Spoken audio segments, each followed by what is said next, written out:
Bienvenidos a un capítulo más de este podcast llamado Sentencias.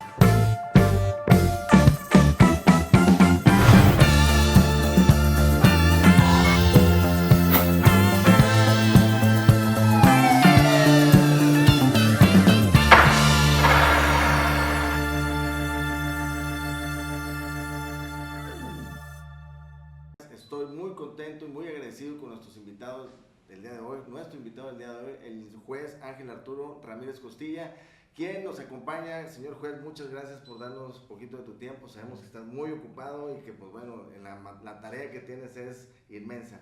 Licenciada Mariana González, muchas gracias por acompañarnos y te cedo el uso de la voz para que nos comentes un poquito del asunto que vamos a ver hoy. ¿Qué tal? Bueno, el día de hoy el licenciado Ángel Arturo Ramírez Costilla nos va a platicar en relación de una sentencia que dictó condenatoria. Sin embargo, un dato que destaca muy particular en esta sentencia, muy peculiar también, advertimos que en la etapa de juicio, en la audiencia de juicio, el agente del Ministerio Público le pide al juez, en este caso, que reclasifique, que dicte sentencia por un delito más. En este caso, todo el proceso se había llevado únicamente por el delito de homicidio calificado. Sin embargo, hasta la audiencia de juicio le dice: y también quiero que dicte sentencia de condena por el delito de feminicidio en grado de tentativa. Sin embargo, el licenciado Ángel Arturo Ramírez Costilla tuvo el criterio de que no se podía pronunciar respecto a este delito. ¿Nos pudiera platicar un poco de esta sentencia, juez? Sí, bien, principalmente muchas gracias por la invitación, gracias también por la presentación y la introducción de lo que implica o lo que implicó en ese momento el asunto. Realmente, como nos enseñan o nos han enseñado últimamente en la escuela, en las maestrías, cada audiencia de juicio oral penal o cualesquiera de estas audiencias genera una problemática bastante peculiar. Se conoce que las audiencias, o se nos indican que son multipropósitos, se nos indican que sabemos que vamos a ingresar, porque en el caso de una audiencia de juicio oral penal tengo un auto de apertura a juicio, es prácticamente lo único que yo tengo a la mano, de ahí se desprenden los hechos, una clasificación jurídica provisional que genera el Ministerio Público y que se va a someter a consideración del juzgador, y en el caso en particular, pues también los datos o los medios de prueba que fueron admitidos para ser desahogados en la audiencia de juicio oral penal. Ahora, en este punto o en este tema, el artículo 398 del Código Nacional de Procedimientos Penales establece una facultad que el Ministerio Público tiene para efecto de hacer una reclasificación, que es lo que, al menos desde mi perspectiva, entiendo por una reclasificación de la conducta, es que sin variar lo que son los hechos, materia de la acusación, es decir, sus tres esferas de circunstancias de tiempo, lugar y modo de ejecución del hecho, sin variar esas circunstancias podemos verificar una clasificación jurídica diversa, llámese con alguna atenuante o alguna agravante que no fue considerada, o incluso un tipo penal distinto por el cual fue vinculado. Obviamente, para efecto de someter a una contradicción y a la inmediación del juez, que estos son principios que el artículo 20 de la Carta Magna establece, tenemos la obligación o tiene el Ministerio Público la obligación de sentar o de exponer no solamente su alegato de apertura o de clausura según sea el caso, sino de anunciar, en el caso de un alegato de apertura, anunciar cuál es el medio de prueba que va a sustentar su pretensión, la clasificación jurídica que ahora pretende y el porqué de esa variación. Entonces, bajo este tamiz, Corresponderá entonces a la defensa verificar si está en aptitud, si es en alegato de apertura, si está en aptitud de realizar su alegato de apertura o, en su caso, hacer o peticionar una suspensión de juicio para efecto de sustentar mejor su teoría del caso. Si es en el alegato de clausura, se surten prácticamente las mismas formalidades para Ministerio Público, pero para el caso de la defensa, pues ya entra también una situación no solamente de preparar su alegato de clausura, sino también en ambos casos de estar en posibilidad de ofertar prueba ya sea nueva o de refutación. Entonces, en estos momentos, en esta audiencia, se nos presentó esa particularidad. Era, desde mi perspectiva, un hecho delicado, es un hecho que tiene que ver con situaciones de familia, con situaciones de violencia hacia la mujer, entendiendo pues la obligación que constitucionalmente se le impone a la autoridad jurisdiccional de proteger grupos vulnerables. Se entiende un trato pues diferenciado en base a esta vulnerabilidad. Sin embargo, también desde mi perspectiva entiendo que ese trato diferenciado que se puede brindar tiene ciertas limitantes. Incluso la propia Suprema Corte de Justicia habla que en protección de derechos humanos pues también encontramos ciertas limitantes. Uno de ellos, que fue el que pues yo encontré en este punto, fue que existe jurisprudencia expresa en el sentido de que el artículo 17 constitucional habla de que obviamente existe una tutela judicial efectiva, un acceso a la justicia y una protección de derechos humanos, en correlación con diversos dispositivos también constitucionales. Sin embargo, la jurisprudencia lo habla de que debe ser respetando términos, plazos y las formalidades esenciales del procedimiento. Luego entonces, en este caso, hay un punto en el tema de los hechos. Yo no puedo hacer una variación. La teoría del delito o la dogmática penal acuña un principio que se le conoce como un principio de inmutabilidad del hecho. Ese principio emana de los artículos 19 y 20 constitucionales, y una vez sentado el hecho en la pretensión de vinculación, para fines prácticos en la formulación de imputación y que se replique en la vinculación, el juez tiene que verificar si se cumple y satisface. Luego, cuando se decreta la vinculación, ese mismo hecho va a ser el mismo que va a estar en acusación y sentencia definitiva, con independencia del resultado. ¿Le podemos realizar alguna modificación al hecho como tal? No. Desde mi perspectiva, por eso se llama inmutabilidad. No puedes adicionarle, no puedes quitarle nada. Ni quitarle ni ponerle. Exactamente. Entonces, pero también si se te olvidan cosas, que en este caso es lo que advertí del Ministerio Público, tampoco pudiésemos realizar esa sanción. ¿Por qué? Porque en este caso se pretendió realizar la reclasificación que venimos hablando en el auto de apertura, bajo una perspectiva o argumentándose una perspectiva de género, argumentándose ese grupo de vulnerabilidad que, si bien el juzgador tiene la obligación de proteger, pues también tiene ciertas reglas para seguir. ¿Cuáles reglas? El Ministerio Público no había presentado acusación por una de las víctimas, no había generado investigación por una de las víctimas.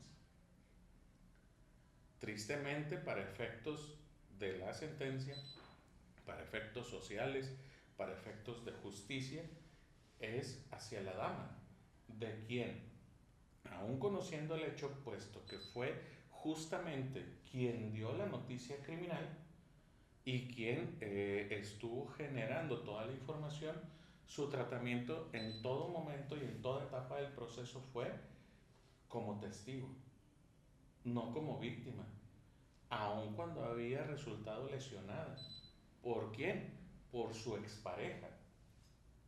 En consecuencia, dentro de toda esta serie de circunstancias que sucedieron, pues nunca se generó una vinculación a proceso por hechos con características delictivas en perjuicio de esta dama. Reitero, no se investigó, no se formuló acusación. ¿Qué es lo que se pretendía en la audiencia de juicio? Que se reconociera la calidad de víctima, que se siguiera la audiencia de juicio por estos hechos, con la clasificación jurídica que proponía de equiparable a la violencia familiar y feminicidio en grave tentativa, y en consecuencia, pues a lo mejor ya dejando de lado el punto de vista fáctico o jurídico, el probatorio era el menor de los problemas.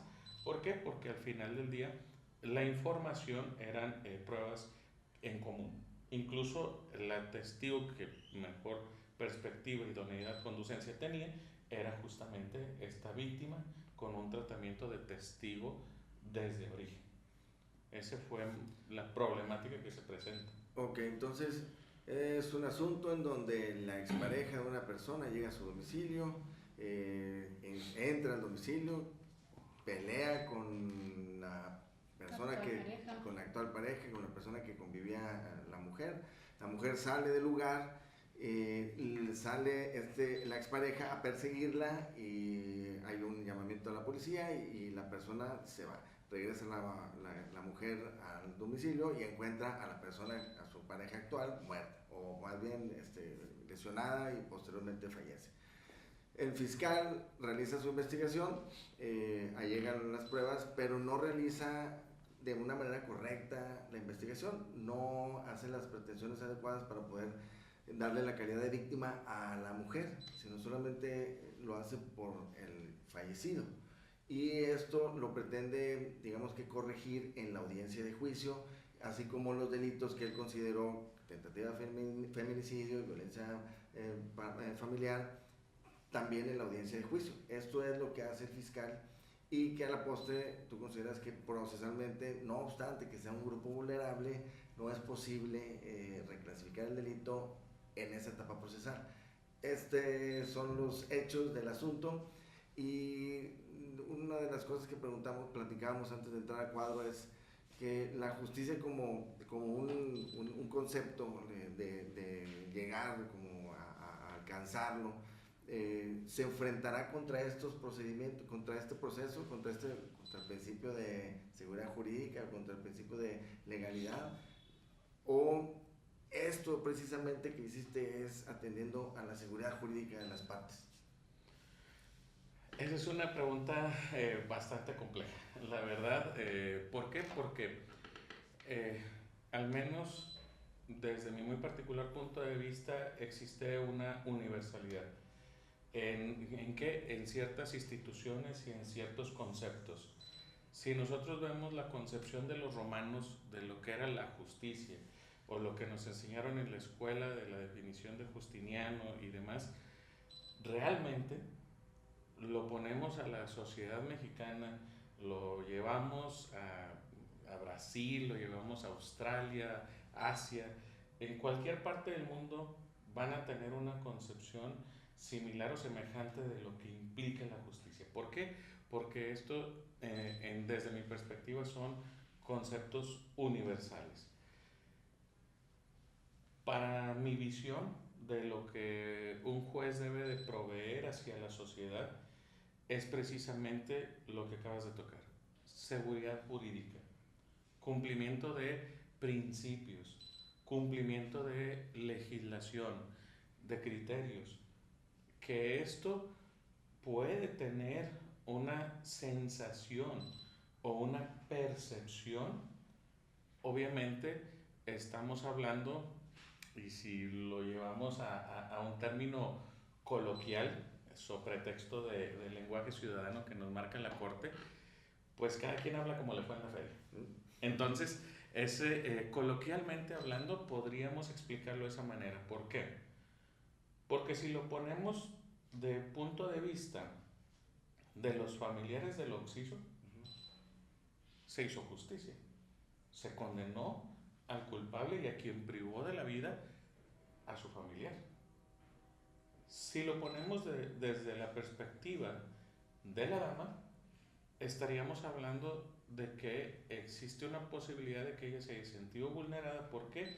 Porque hacia ella no se le brindó ese respaldo del Estado para efecto de que se le brindara esta justicia. Si lo ponemos del punto de vista de la defensa o del sentenciado, realmente esta situación fue justa. ¿Por qué? Porque se hizo valer y se respetaron sus derechos, su seguridad jurídica, y él, como gobernado, no tiene culpa de las omisiones que un órgano técnico realice.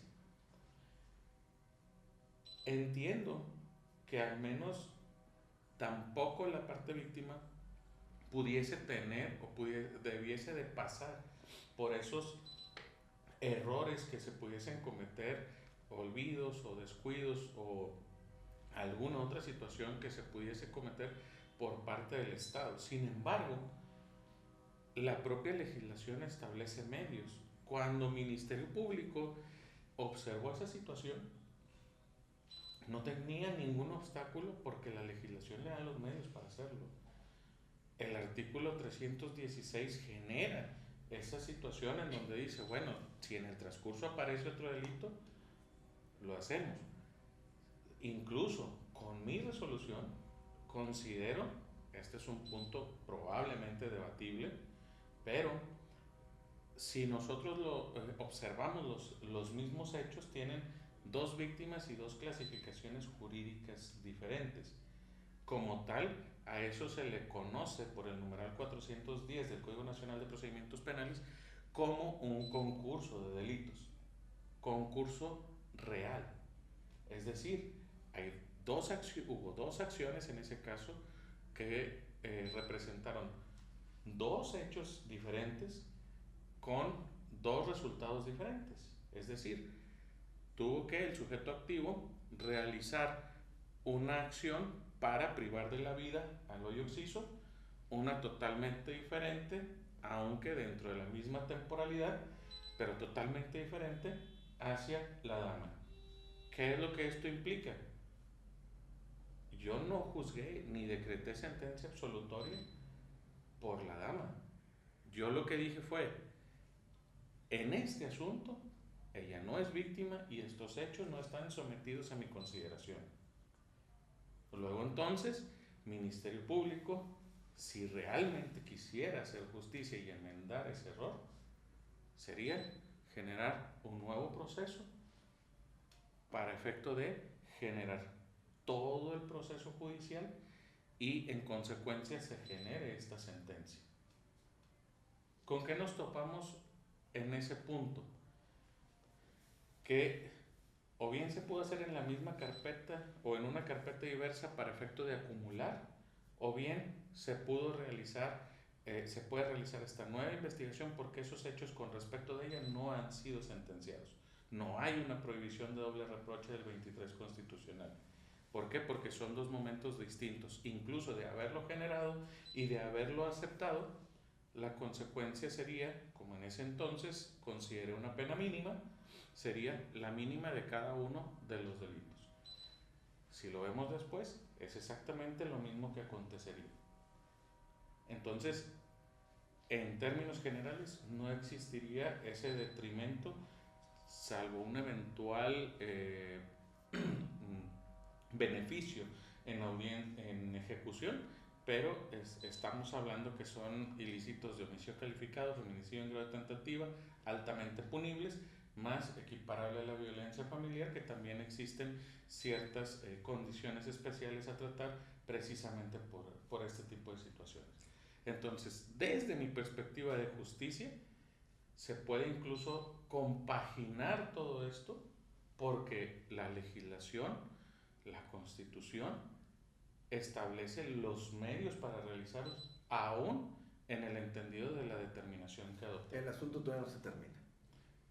Desde mi perspectiva, no. Si quisiera el fiscal. Si quisiera el fiscal, no. Además de que en el caso en concreto no pudiéramos considerar que se estaría dando como un doble reproche si se vuelve a solicitar que se considere ahora de esta manera a la víctima ya como víctima y no como testigo, si partimos del punto de que un hecho se conforma por una conducta, por un nexo de causalidad y por un resultado. ¿Esto es así? Así es, a grandes rasgos sí podemos hablar de ese tipo de circunstancias. En sí, pues, estaríamos hablando, dependiendo de la teoría, algunos teóricos siguieron la teoría pentatónica y otros empezaron a excluir ciertos elementos del delito, pero pues sí se resume prácticamente en esa existencia de la conducta, el resultado, su nexo de causalidad, que es en términos generales también pues lo que hablamos de esa conducta o acción, y en el caso pues la tipicidad. Hacer ese ejercicio de tipicidad es lo que nos conlleva precisamente a ese nexo de causalidad y la representación, si es un delito de resultado como cada uno de estos lo fue, pues generar ese ejercicio de tipicidad y en consecuencia verificar la existencia del delito. En ese sentido, pues es justamente por lo que establezco eso. La resolución a grandes rasgos fue en el sentido, como lo dije primariamente, no lo puedo considerar porque no hay una investigación, no hay un ofrecimiento, no hay una acusación, no hay una vinculación. Entonces, estaría vulnerando todos los principios de seguridad jurídica, de debido proceso, de adecuada defensa, etc. ¿Por qué? Porque la defensa viene preparado para defenderse de la muerte del varón, no la tentativa de la dama. Segundo, aun cuando se encuentre inmerso ahí y sea lo mismo, las mismas pruebas que se fueran a deshogar, estaríamos hablando de una situación en donde simplemente no se le vinculó por ese hecho. Entonces, si lo ponemos desde un punto de vista, incluso creo yo, de una lógica natural que nos indique debe de venir una vinculación para que exista una sentencia de condena. Si no existe una vinculación, la lógica me dice que no hay una sentencia de condena. No necesito ni siquiera, bajo ese orden de ideas, no necesito ni siquiera tener un conocimiento jurídico o expresarlo en la forma inicial. Simplemente eso no me lo da. Entonces, esa fue la forma en cómo se resolvió. Ahora, también esta actuación, obviamente nosotros como actores podemos tener responsabilidades civiles, administrativas, penales, pero en el caso, ¿qué es lo que sí nos provoca y que nos pasa en el día a día con temas de reposiciones, juicios nulos o algunas otras situaciones? Es que también debemos de evitar la no revictimización. Entonces, ese es otro derecho que ahí sí es de la víctima e incluso el acceso a la justicia para efecto de no generar otra audiencia de juicio. Eso es lo que sí se va a generar en este punto. Si se decidiera o se quisiera generar este punto, pues sí estaríamos hablando de que si va la parte de víctima, la dama, estaríamos hablando de que sí se le estaría generando una revictimización porque ella fue a una audiencia de juicio oral penal. Okay. Creo que públicamente o mediáticamente la materia penal está o ha sido atacada porque se trata con mucha emocionalidad, por obvias razones, una cuestión de lesiones, una muerte, una cuestión de un hecho delictivo, te genera frustración, coraje, enojo, y eso a todos nos ha pasado. Y por eso es muy sensible cuando se entiende que, los dejaron ir, no se le hizo nada, ahí anda, ¿no? El delincuente, como lo dicen en cualquier lugar. Claro. Esa falta de información que es desgraciadamente una mala percepción o una percepción, digamos que común, es lo que explicas en el sentido de tú no puedes ir o no se puede hacer no puedes condenar a una persona que ni siquiera ha sido vinculada. No puedes condenar a una persona que ni siquiera se le ha traído como hechos o generado todo el procedimiento previo, inclusive por parte de la fiscalía, para llevártelo y decir, oye, por este delito necesito que se resuelva. Y hablando antes también de entrar a cuadro, con esta mala fama que se tiene, ¿qué debe de hacer o qué debe de mejorar la fiscalía para que esto no suceda? Creo que en términos generales la fiscalía tiene grandes herramientas, tiene muy buenos mecanismos de no solamente para poder generar una situación de actualización, de instrucción académica para sus ministerios públicos, cosa que para nosotros el Instituto de la Judicatura nos lo provee adecuadamente en el sentido de decir, nos pone a nuestra consideración, nos pone a nuestra disposición un sinfín de herramientas educativas que nosotros podemos acceder si es que nosotros nos damos el tiempo, si es que nosotros nos inscribimos en los términos, ponemos atención, una capacitación continua. Entonces, la Fiscalía también lo tiene.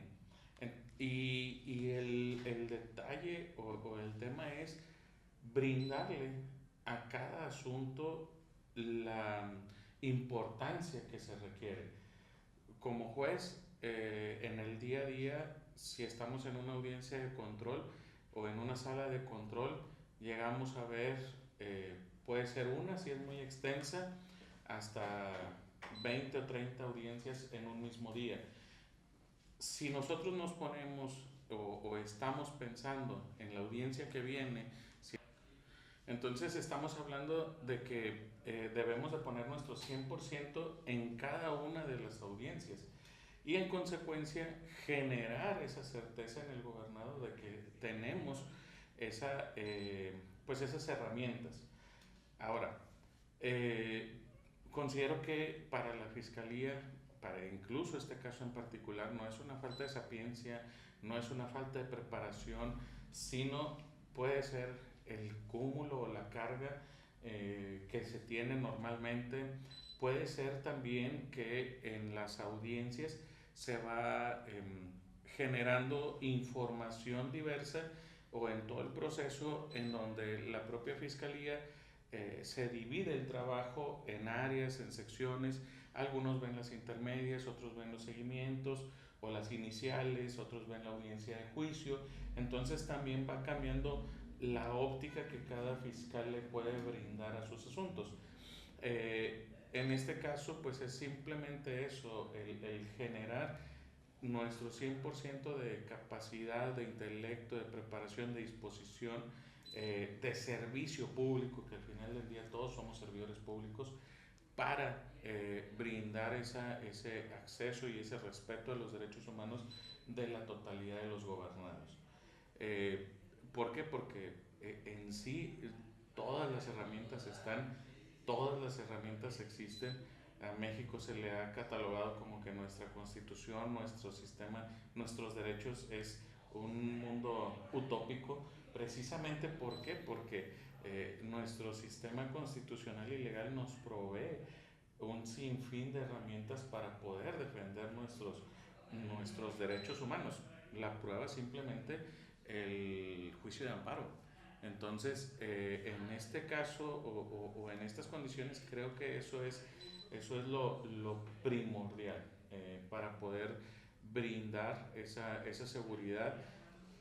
En el caso del juez sería también lo que se conoce como el tener un lenguaje ciudadano también nos acerca a las personas, nos empieza a generar cierta empatía y un mayor entendimiento de lo que va pasando. Creo que para los fiscales, para los asesores jurídicos, ese entendimiento se logra no a través del lenguaje ciudadano, sino a través del seguimiento que se le debe dar o lo que se conoce para las víctimas de los delitos como un acompañamiento a lo largo del proceso. Entonces, en ese acompañamiento es donde creo que se puede generar una mejor perspectiva y una mejor defensa de los intereses de sus representados, o en el caso en particular, poder hacer asequible esta justicia a través de esos medios que se tenían en la forma y términos precisos, ¿verdad? O idóneos. En el caso en concreto, la víctima femenina que erróneamente fue tratada como testigo por el agente del Ministerio Público, por la Fiscalía, pudiera dolerse de que no recibió justicia. Sin embargo, pues, en esta sentencia en particular advertimos que las omisiones, los errores fueron por parte de la Fiscalía. ¿Qué pudiera hacer, qué debió de hacer el fiscal en esta carpeta, en este caso, para que en la audiencia de juicio usted sí pudiera dictar una sentencia? O en todo caso, esto ya no pasó así, ¿qué puede hacer ahora?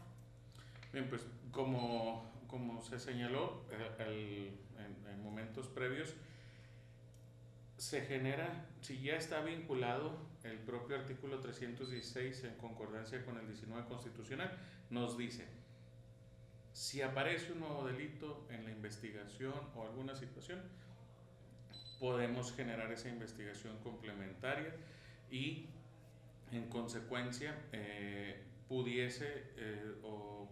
realizar una nueva formulación de imputación, que se reconozca estos hechos, un auto de vinculación y después generar la acumulación de las carpetas y generar una sola audiencia de juicio oral penal. Con eso se garantiza que ya cumplir con el debido proceso, con el dictado de una vinculación por esta víctima, por estos hechos, y en consecuencia, al generar la acumulación y una sola audiencia de juicio, respetar la no revictimización.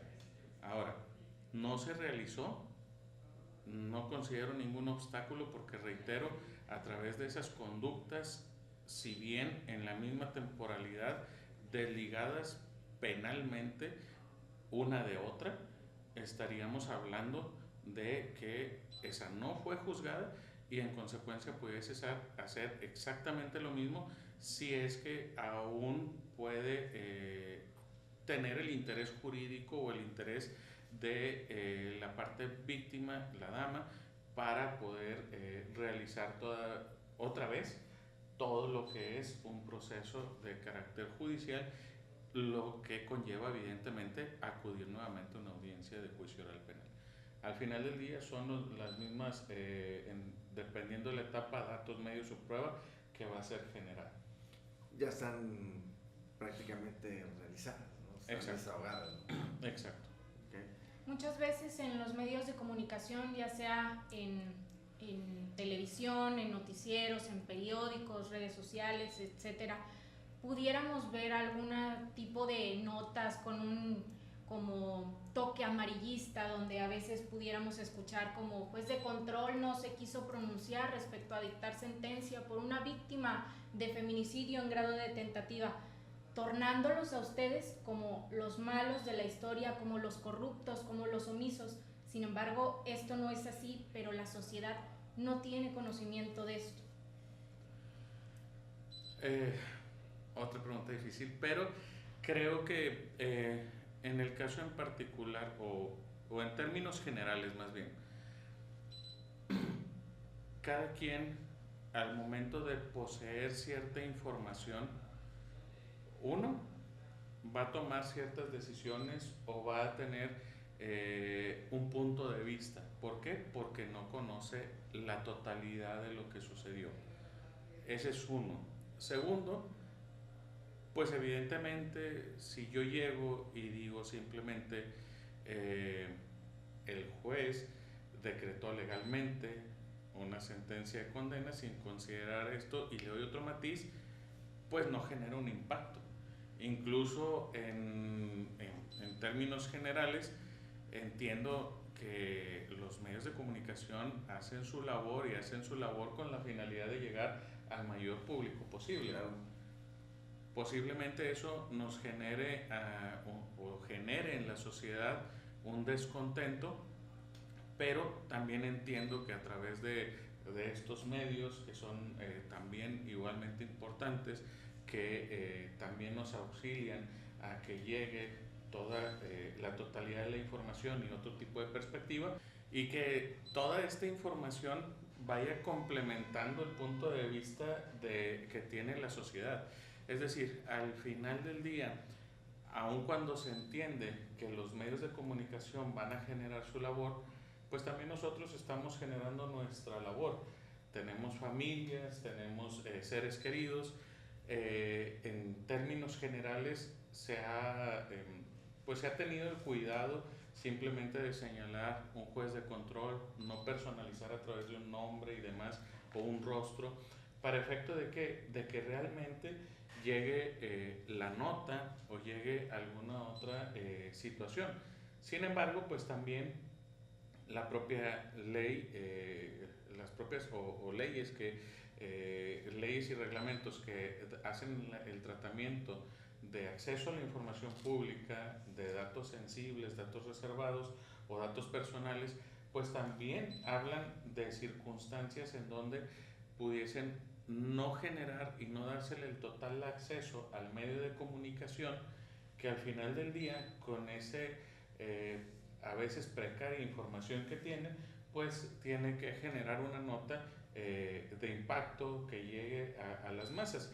Por eso, reitero, si se tiene el periódico, aún en su versión electrónica, que es más, llega a más personas, pero pues también hay podcasts jurídicos, hay algunos otros canales de YouTube y demás medios que pues también van complementando toda esta información. Al final del día, si el gobernado decide o pretende darle seguimiento a un determinado asunto, a una determinada labor, entiendo que como todos pudiesen perseguir la finalidad de una cierta información y buscar o allegarse como en cualquier otro tema. Voy a llegarme de bibliografía, voy a llegarme de toda la información que esté a mi alcance para poder formarme un criterio o una opinión de algo. Si yo voy y genero una cierta información solamente con una fuente en particular, con cualesquiera que sea esta fuente, obviamente voy a tener solamente un punto de vista y no una opinión global.